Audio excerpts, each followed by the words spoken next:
پیام امساله‌ای اساسگذار صلح و وحدت ملی پیشوای ملت جناب عالی محترم امام علی رحمان با مجلس عالی روز 26 دکبر سال 2018 برگزار گشت.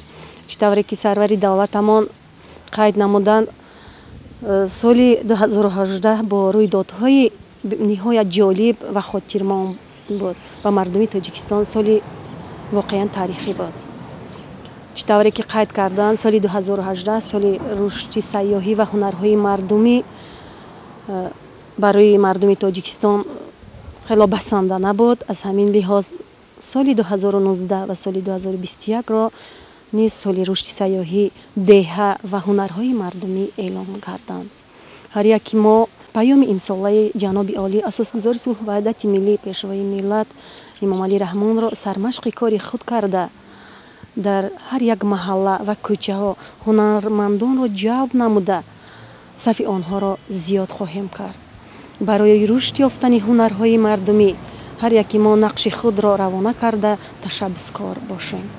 در پیام نوبتی خود اساسگذار صلح و وحدت ملی پیشوای ملت پرزیدنت جمهوری تاجیکستان محترم امام علی رحمان که 26 دکبر سال 2018 با مجلس عالی ارائه گردید دستگیری بی‌واسطه خود را نسبت زنان بار دیگر ابراز نمودند.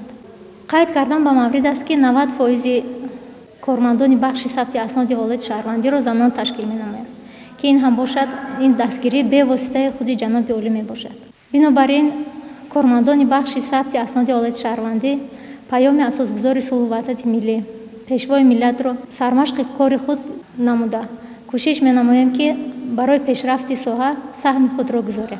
باعث افتخار ما کارمندان ساحه بانک دولتی امانتداری جمهوری تاجیکستان که در پیام همسالای خود پیشوای معظم ملت پیوسته اوید به زیاد نمودن صف زنان در ساحه سخنرانی می‌نمایند.